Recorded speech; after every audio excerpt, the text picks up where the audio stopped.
From inauspicious beginnings, the Mongol Empire expanded to rule the largest contiguous empire in history. The Mongols' legacy as some of history's fiercest warriors was further solidified by the dread they incited, which extended eastward into China, westward into the Levant, and northward toward the Baltic. However, how did a pastoral people, led by a tribal leader named Genghis Khan, achieve an apparent unstoppable level of success? And how did it all ultimately unravel? The emergence of the Mongols. Genghis Khan, or Genghis Khan, was born in Temujin, around 1162, near Lake Baikal, on the present-day border between Mongolia and Siberia. Temujin's father was a member of the royal Borjigin clan. However, he was slain in a local blood feud when Temujin was young, resulting in his upbringing as an outcast. Temujin was able to control all of the clans in the region between 1195 and 1205, defeating his enemies in a succession of military victories. Temujin rapidly established a reputation for distributing the spoils of war to his combatants and their families, as opposed to exclusively the aristocracy. It was controversial with the noble minority. However, it garnered popular support and a burgeoning army for Temujin. Temujin was conferred the title of Genghis Khan, which translates to the universal leader, upon his coronation as emperor of the Great Mongol state in 1206. Genghis reorganized the army into highly organized units and enacted laws that prohibited the sale of women, theft, and the hunting of animals during the breeding season. He also exempted the impoverished from taxation and promoted literacy and trade. It was the birth of the Mongol Empire. Genghis was the ruler of a stretch of the Eurasian steppe, a landmass that linked Europe to Central, East, and South Asia. The Silk Road, which enabled the transportation of commodities over vast distances, emerged in the steppe. Genghis promoted commerce. However, he also identified territories and nearby populations that were prime for acquisition. He searched for targets in all directions with an efficient and loyal army. Empire expansion. Western Xia, which is now a part of China, was situated to the southeast of the Mongol territories. Genghis had raided the region in 1205, and upon his return in 1207, he initiated a full-scale invasion that was successfully concluded by 1211. This resulted in the Mongol Empire gaining control over a portion of the Silk Roads and a vassal state that paid tribute, which in turn increased their income. The Mongols gazed eastward from this point, toward the realm of the Jin dynasty, the more powerful rulers of northern China and the Mongol tribes for centuries. Jin forces initially fortified their position behind the Great Wall. However, they were betrayed by one of their own. At the Battle of Yahuling, the Mongols were alleged to have killed hundreds of thousands of people, although this may have been an exaggeration. Genghis subsequently relocated to the Jin capital of Zhongdu, which is the modern-day city of Beijing. This fell, compelling the Jin rulers to retreat south. Genghis's third son and heir, Ogedei Khan, would subsequently conclude the conquest.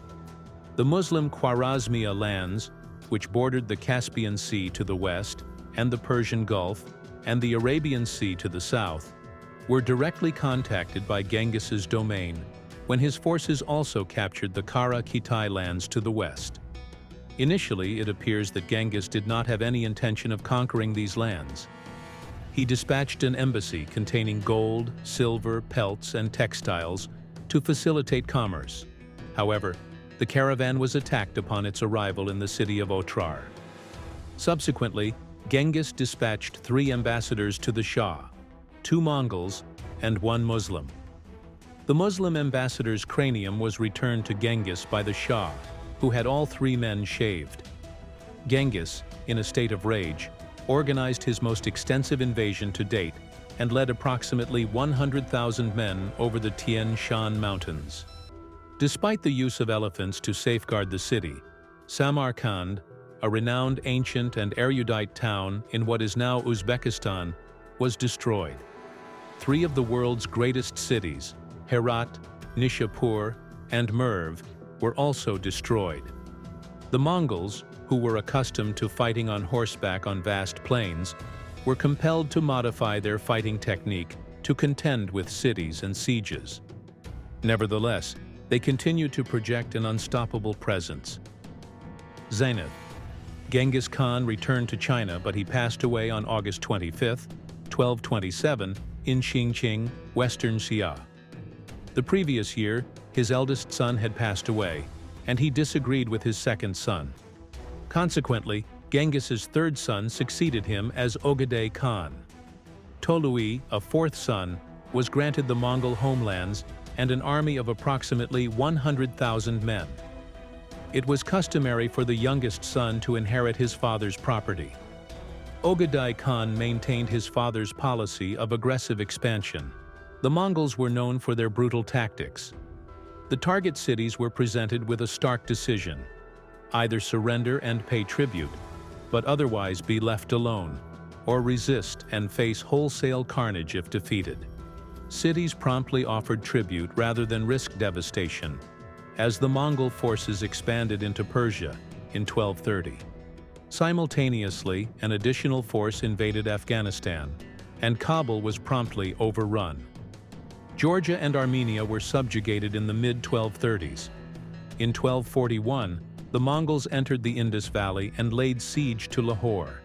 Despite their inability to fully dominate the region, following an assault on Kashmir to the south, another Mongol force directed its ferocious focus westward along the steppes, toward Europe.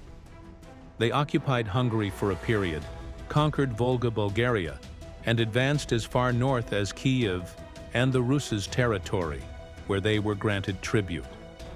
Ogedei granted his soldiers permission to continue their journey toward the Atlantic or the Great Sea. Mongol forces launched attacks against the Byzantine Empire, Austria, Serbia, Poland, and Croatia. However, in 1241, Ogedei passed away unexpectedly. The Mongol commanders returned to their homeland to supervise the appointment of a successor. However, it would require 5 years to resolve the issue, and they never returned, much to the relief of Western Europe. Mongol Khan, one of Genghis's grandsons, was in authority when the dust settled, and he resumed attacks in southern China and the Middle East. The center of the potent Abbasid Caliphate, Baghdad, was mercilessly sacked and breached in 1258. Syria was now within the Mongol line of sight. The Mongols were submitted to by the Seljuk Turks, Armenians, and the Christian Crusader states of Antioch and Tripoli in the aftermath of the unexpected collapse of Baghdad.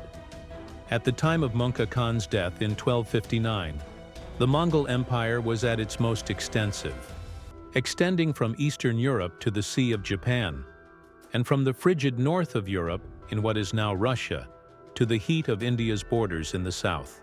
Stagnation. Kublai Khan succeeded his sibling Mongke.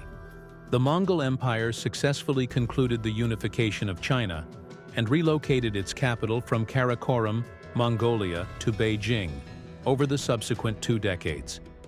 Kublai Khan is considered the creator of the Chinese Yuan dynasty. However, the Mongols were rendered victims of their success as a result of 2 disastrously executed invasions of Japan, and an empire that was becoming increasingly difficult to manage. Kublai Khan's death in 1294 resulted in the empire being divided into 4 lesser Khanates. The vast Mongol domain was progressively pushed back from the Middle East, and no single leader was able to maintain control of it. The Yuan dynasty in China was only in power until 1368, when it was overthrown by the Ming dynasty. The Golden Horde, a portion of the Rus domains in Eastern Europe, maintained its control over the region until the 15th century, when it also fragmented. The Mongols' legacy. The largest contiguous empire in human history was established by the determination and ability of a single individual, who is remembered by history as Genghis Khan. It appeared to be unstoppable, as its ruthless tactics compelled numerous individuals to surrender and become Mongol vassals rather than risk a confrontation. It was effective, albeit merciless. It spanned Europe and Asia, But it encountered its limits and became too cumbersome for fewer individuals to manage, resulting in its dissolution. The Mongol Empire's legacy is permanently imprinted on medieval history in all the regions they conquered, and in those who dreaded their arrival, even if it never occurred. If you enjoyed this content, don't forget to like, subscribe, and leave a comment below. Your support helps us keep creating more informative and exciting content for you.